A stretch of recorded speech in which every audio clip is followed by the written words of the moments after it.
السلام عليكم، ازيكم حبايبي؟ عاملين ايه؟ يا رب تكونوا بخير. اللهم صل وسلم وبارك على سيدنا محمد وعلى اله وصحبه اجمعين. تعالوا نعمل بيتزا اللي الكل بيحبها، مش الاطفال بس، لا، الاطفال والكبار. هنعمل كمان وش الدبدوب ده عشان يفتح نفس الاطفال. وهقول لكم اهم حاجه ان ازاي البيتزا تمط المطه اللي انتوا هتشوفوها دلوقتي دي. بصوا الجبنه بتمط معانا ازاي، سواء بقى اي نوع يعني جبنه بتستخدموه. هقول لكم ايه السر في اننا نخلي البيتزا تمط معانا كده.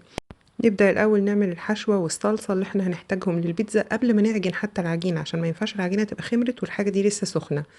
أنا هنا باخد سمنة، هحط عليها رشة فلفل أسود، عشان أنا هنا هعصق فيها الفراخ أو هسوي فيها الفراخ، فعشان بس لما الفراخ تنزل ما تطلعش ريحة مش لطيفة أو مش عاجبة اللي حواليا. بصوا مقطعاها مكعبات صغيرة خالص، دي صدور مش وراك، ممكن طبعا نستخدم الوراك.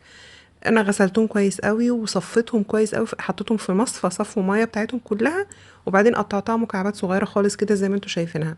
حطيتها على عين عاليه، حطيت سمنه ورشه فلفل اسود، هبتدي اقلبها بقى كده لغايه ما لونها يغير. واهم حاجه ما تنزلش ميتها عشان ما تنشفش. حط عليها على الكيلو كله، يعني الكيلو مش هستخدمه كله طبعا، بس بعصق بزياده بحيث يتبقى عندي حاجات في الفريزر.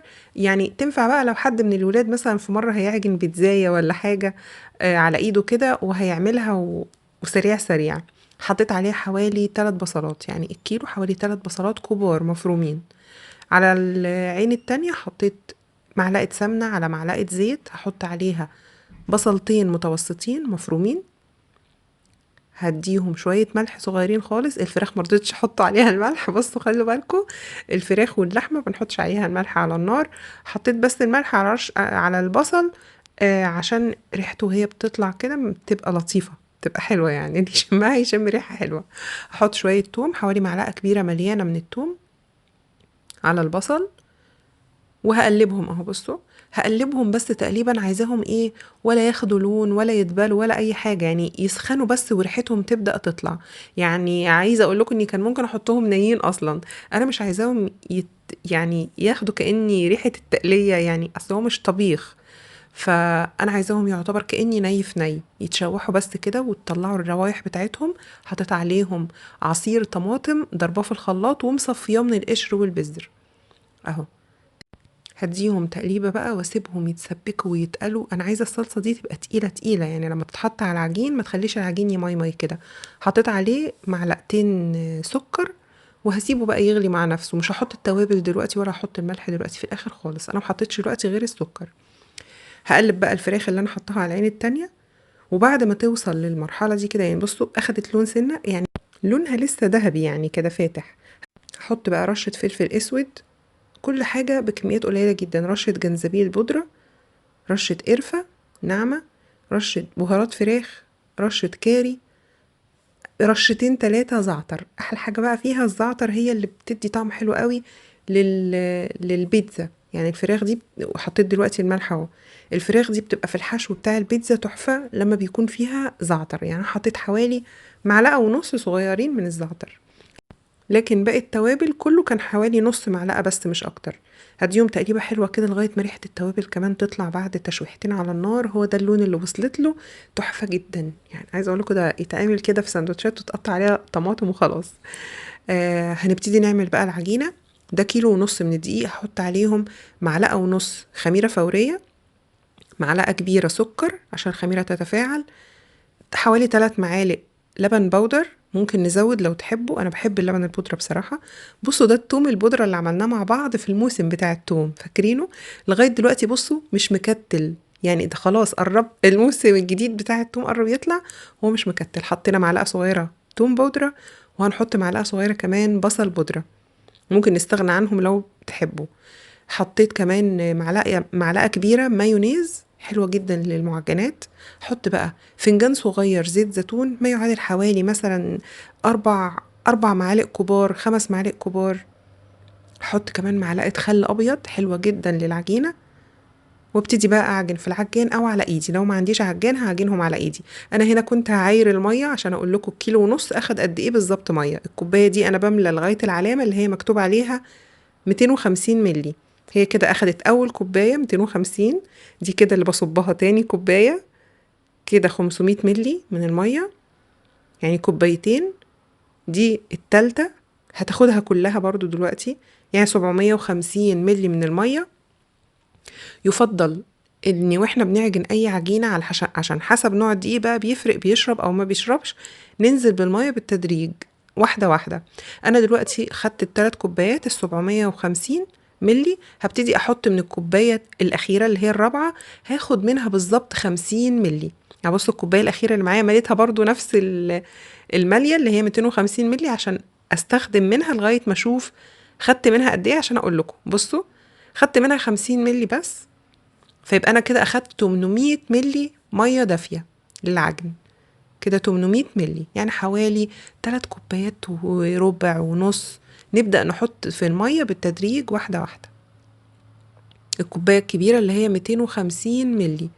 كده خلاص عجنت العجينة، بس لسه بصوا محتاجة خدمة شوية، يعني مقطعة شوية من جوه ناحية. أنا كل فترة بحب أجي أقلب في العجينة. بصوا بقى عايزة أنعمها بقى في الآخر، بحط لها معلقة زيت كمان، معلقة زيت زيتون. نسيت أقول لكم إن ده زيت زيتون. زيت الزيتون حلو قوي في عجينة البيتزا، بيخليها طرية بصراحة. بس لو مش متوفر عندنا ممكن نستخدم زيت دوار الشمس عادي، مفهوش أي مشاكل. بس أنا كده عجنت العجينة حلو، بقت ناعمة جميلة. هبتدي ألمها بقى كده، بس مش هسيبها بقى في قلب حلة العجان تخمر، عشان هعجن كيلو كمان دلوقتي، لان كيلو ونص ده مش هيكفي العدد اللي انا عايزه اعمله. فدي هحطها. بصوا العجينه ناعمه وملساء وجميله ازاي. حطيتها في الطبق ده بقى، دهناه بس بمعلقه زيت زيتون صغيره خالص خالص عشان ما تلزقش فيها، وهغطيها بستريتش واسيبها تخمر. واثناء وهي بتخمر بقى كده كده الصلصه على النار لسه بتتسبك وتتقل، وهبتدي اعجن كيلو كمان في قلب حله العجان ده. بصوا رحت للصلصة هنا كانت خلاص تقلت واتسبكت، وبصوا حتى الكمية بتاعتها قلت قد ايه، بس خشنة. شايفينها خشنة ازاي. هحط لها بس التوابل بتاعتها، حطيت لها الملح. هحط دلوقتي رشة فلفل اسود. حط حوالي برضو معلقة ونص زعتر. الفلفل الاسود والزعتر بيكونوا تحفة في صلصة البيتزا. دي بقى افتكاسة مني بس طلعت بصراحة هايلة. معلقة دبس رمان من دبس الرمان اللي احنا كنا عاملينه برضو في الموسم بتاعه، فاكرينه. حقيقي الكل معجب بالصلصة دي، لدرجة بيقولوا لي دي تنفع تبقى صوص لأي حاجة تانية، يعني يغمسوا منها كده بقى بطاطس حاجات كده، يعني يعني اخدين بالكم حلوة جدا. المهم بقى عشان البصل والثوم اللي احنا حطيناه مخلي الملمس بتاع الصلصة فيه خشونة شوية، فبنضربه بقى بالهاند بلندر كده وهو سخن عادي، في ساعتها هينعم ويبقى تحفة وزي الفل. بس نخلي بالنا عشان الهاند بلندر معدن من تحت والحلة جرانيت، يعني نخلي ايه ما نلمس القاع لتحت قوي. بصوا بقى اهي ناعمة وتحفة وجميلة جدا. كان ممكن نحط معلقة صلصة عشان نغمق اللون، بس هي كده زي الفل من غير صلصة. جهزت بقى مكعبات طماطم، مكعبات فلفل، جبنة رومي مبشورة بجيبها صحيحة وانا اللي ببشرها بنفسي. جهزت زيتون بقى اخضر واسود، فلفل هالوبينو، دي الفراخ اللي عملناها، لحمة مفرومة متعصجة كانت في الفريزر، شرايح بسطرمة، سوسيز عشان نحشي الاطراف بقى وندلعها وندلع اللي حوالينا. دي الصلصة اللي عملناها وكانت خلاص بردت وجاهزة. ودي العجينة كانت خمرت وبقت زي الفل على بال ما الصلصة كانت بردت. نبدأ بقى نفرد في العجينة ونعمل البيتزا بتاعتنا. اول حاجه دي العجينه بتاعه الكيلو ونص. الكيلو ونص بتكفي في العادي، يعني البيتزات العاديه اللي من غير حشو اطراف ومن غير الحشو التاني اللي هي البابلز اللي هنعملها بعد دي. ست ست بيتزات، كنت اقول ست فطيرات ست بيتزات. فدي عشان يعتبر هتشوفوا دلوقتي هتبقى واخدة عجينة أزيد. عملت 5 بيتزات، يعني الكيلو ونص دول عملوا لي 5 بيتزات، عشان شوفوا انتوا العدد اللي انتوا حابينه، عايزين تعملوا كام بيتزاية، وساعتها تعجنوا الكمية اللي انتوا حابينها. انا عاجنه كيلو تاني وسايباه في العجان. المهم برش رشه دقيق كده وببدا افرد في العجينه رايح جاي في كل الاتجاهات عشان تفضل مدوره زي ما انتوا شايفينها كده اهو. يفضل ان عجينة البيتزا نفردها يعني نوعا ما رقيق شوية، عشان كده كده هي فيها خميرة فبتخمر. لما بتخمر وتعلى وتبقى العجينة عالية كده، الولاد ما بيحسوش انها ألطف حاجة، بيبقوا عايزينها رقيقة زي بتاعت بره. الا اذا بقى حد اصلا بيحب العجينة عالية، في ناس بتحبها اصلا عالية وبتطلبها في مطاعم انها عالية. المهم بصوا احنا عملنا العجينة اكبر من قطر الصينية، يعني احنا فردنا قطعة العجين اكبر من قطر الصينية عشان يبقى فيه حرف متني كده نحط فيه شريحة سوسيس. السوسيس بالمناسبة انا قطعته نصين، كل صباع طويل كده قطعته نصين، وبعد كده كل جزء عملته على 4 بالطول، يعني عملته 4 تربع كده بالطول، فبقت الشريحة رفيعة كده بنحطها ونقفل عليها العجينة بالشكل اللي انتوا شايفينه ده. يا اما نقصقصها ونلفها في الاول، انا هقصصها معاكم دلوقتي، يا اما نبدا نحط الحشو. انا حطيت دلوقتي الصلصه، احط شويه جبنه، دي جبنه ميكس موتزاريلا على شيدر. بحب احط شويه الجبنه دول فوق الصلصه على طول، بحس انه كمان بيدوا طراوه اكتر للعجينه، بتطلع طريه وتحفه. هنحط الحشوه الفراخ، هنحط كمان شويه فلفل اخضر، شويه طماطم مكعبات. هبتدي بقى اقصقص الحرف بتاع الحشو ده اللي فيه حشو السوسيز، عشان هنبدأ نلفها كده ونعملها بشكل جمالي. انا عن نفسي بصراحة بعتبر ان دي من احلى الاشكال اللي ممكن نعملها في البيت يعني، وسهلة جدا وما بتحتاجش يعني اي احترافية. بصوا قصقصنا بس الحرف اللي احنا كنا حشيناه، وكل حرف بنلفه كده لفة صغيرة يبقى باصص جوه البيتزاية اهو. بصوا لفة صغيرة جدا اهو، بصوا كل ومن ناحية واحدة في اتجاه واحد يبقى باصص اهو. شكله النهائي انا بحبها جدا، الشكل ده بحبه. هحط بقى شوية زيتون اخضر، ممكن شوية زيتون اسود كمان لو تحبوا. نحط شوية فلفل هالوبينو للي بيحب الحامي، كده كده بيبقى مسكر كده، تسكيرة حلوة قوي، بيدي طعم حلو قوي للبيتزا. نحط كمان شرايح بصل رفيعة خالص كده اللي هي بنفصصها من بعض. بصوا بفصصها بحيث اللي يجي في البق يكون فص واحد، فبيبقى طعمها لطيف قوي، هي خفيفة كده. ده شكلها النهائي تحفة، انا بحب الشكل ده قوي يعني، ده بالنسبة لي رقم واحد المحبب لقلبي. بحطها بقى في الفرن على اعلى درجة حرارة عشان اسويها نص تسوية، ومن غير ما تطول في الفرن عشان العجينة ما تنشفش. احد اسباب ان البيتزا بتطلع ناشفة انها تطول في الفرن وتاخد وقت طويل والفرن يكون هادي. فكل ما بتكون بتاخد وقتها اقل في الفرن والفرن يكون حامي وتطلع بسرعة، بيفضل العجينة طرية وبتستوي، ما تقلقوش بتفضل، بس بتفضل طرية.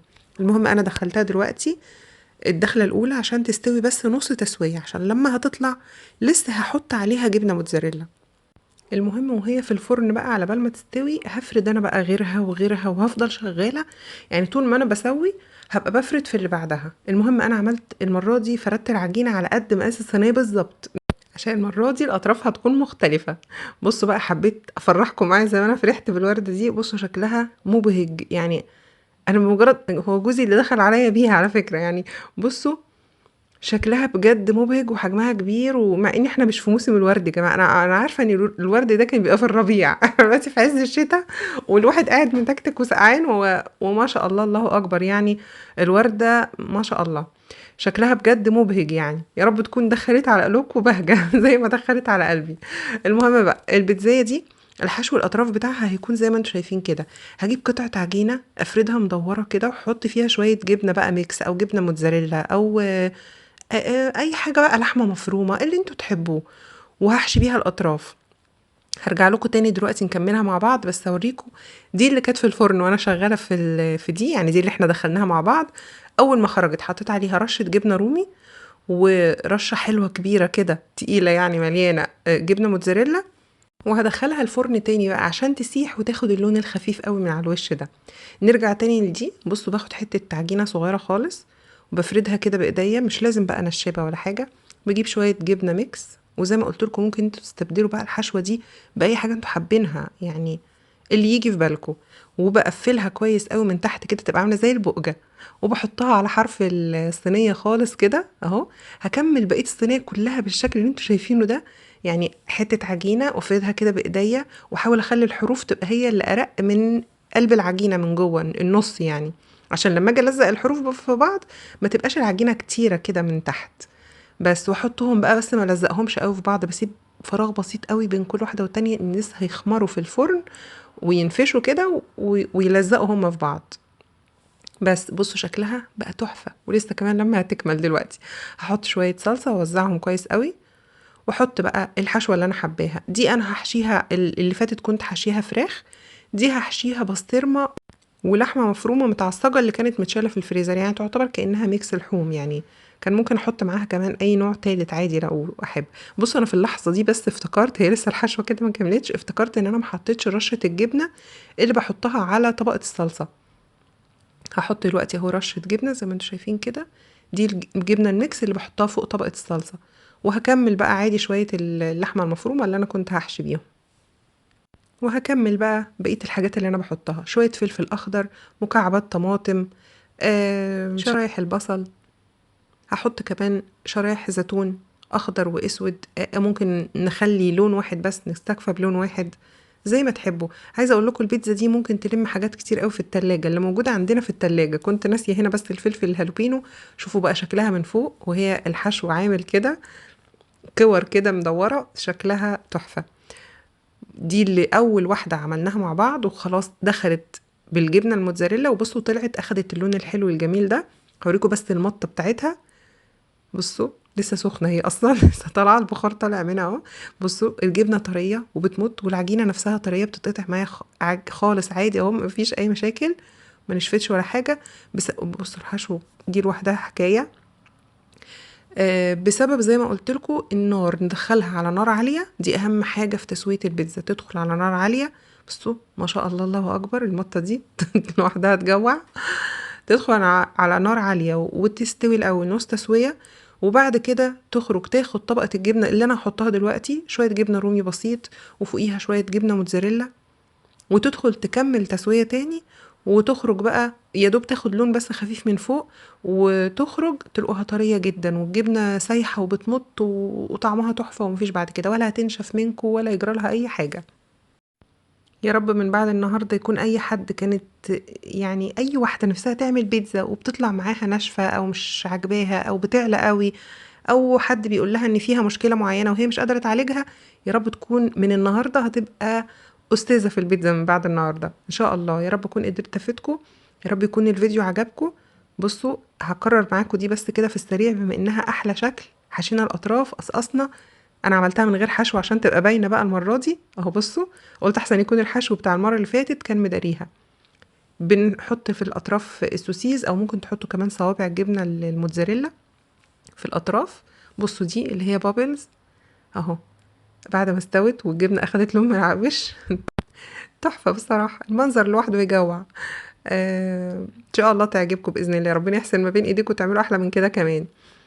بس اهم حاجه بقى، لو حد حابب يفرز بيتزا، هنتكلم عن لو حد بيحب يفرز البيتزا، يفرزها امتى وهي عجينة معجونة ومحطوطة في علبة، ولو هي مفرودة، ولو هي ايه. لو احنا عايزين نفرز البيتزا هنعجنها ونسيبها تخمر، وهنقطعها زي ما انا قطعتها كده ونفردها، يعني نفردها الفردة اللي احنا عارفينها المدورة العادية خالص. ولو عايزين نعمل حشو الأطراف زي اللي أنا عاملاه ده كده ممكن برضو. والمهم وهي فاضية خالص من غير ما نحط ولا صلصة ولا حشوات ولا أي حاجة، هندخلها الفرن تتشمع. تتشمع بس يعني، مش هسيبها حتى تستوي نص تسوية ولا ربع تسوية، ما تلحقش يعني، أنا عايزاها تتشمع وبس. وتخرج تبرد ونكيسها بقى، وبينها طبقات اكياس كده، وندخلها الفريزر تطلع نحط عليها الصلصة والحاجة اللي احنا عايزينها. بصوا كنت حابة اوريكم بقى دي إلهام هي اللي بتعملها بصراحة، مش أنا، دي بتعملها بإيديها، بس كان عاجبني قوي عشان كده صورته. فردت واحدة قطعة يعني كده مدورة عادية خالص، وفردت اتنين كأنهم اتنين ميني بيتزا، وحطيتهم من فوق كأنهم ودان. حطت بقى الصلصة، لحمة مفرومة، مكعبات فلفل، مكعبات طماطم، زيتون اسود واخضر. هتحط دلوقتي شوية جبنة رومي وبعدها شوية جبنة موتزاريلا، يعني هتتعامل معاها زي اي بيتزاية عادي خالص، بس تعملها وش دبدوبة يطلع بصراحة تحفة. يعني شكله لذيذ قوي، على رأي ما بتقول شكله لذوذ. بصوا بدأت بعد ما حطت خلاص جبنة، بدأت تزين بقى بالألوان، يعني حطت الفلفل الألوان شريحة كده حوالين ودنه، وحتة صغيرة كده حمرا من جوه عشان تقفل الودان، شريحتين بصل كأنهم العينين، وحطت جواهم زيتون اسود عادي خالص الكلاماتا ده، وشريحتين طماطم خدود، والبق ده اللي هو كأنه مبتسم بالفلفل الأحمر، والحواجب بالفلفل الأصفر، ودي مناخيره طماطمايه وعليها فلفلايه صفرة. وكملت السمايل بتاعته بقى، حطت حتة بسطرمة في الودنتين كأني الودن من جوه، يعني ده شكل الودن من جوه، شكله حقيقي في منتهى اللذاذة. في منتهى اللذاذة والطعامة. حطيت شوية حبة بركة كمان على شرايح الطماطم، تحفة. تحفة. جميل جدا بصراحة، تسلم ايديها. ده شكله بعد التسوية اهو، ده الدبدوب او الارنوب او هو دبدوب، شكل دبدوب اهو. بصوا، ده شكله بعد ما استوى، تحفة. انا كده كنت خلصت بقى الكمية كلها، دي كانت اتاكلت وخلصت وانا بسوي، ودول كانوا بينقنقوا فيهم بس كده نقنقة اثناء التسوية، ودول الباقيين. الكمية اللي انا عملتها عملوا لي 9 صواني، لان الكيلو بيعمل 4 بيتزات، واول كيلو ونص عشان كان فيهم حشو اطراف اللي هي اللي بالبابلز اللي في ايدي دي، والحشو والباقيين كلهم حشو اطراف برضو، فالحجم اكبر من حجم الصينيه، فعملوا 5 بيتزات، فدول كلهم مجموعهم كده 9 بيتزات. يا رب يكون الفيديو عجبكم، يا رب تكونوا استفدتوا منه اي حاجه. هسيبكم في حفظ الله، واشوفكم ان شاء الله في فيديو جديد، واقول لكم السلام عليكم ورحمه الله وبركاته. بحبكم جدا في الله، مع الف سلامه.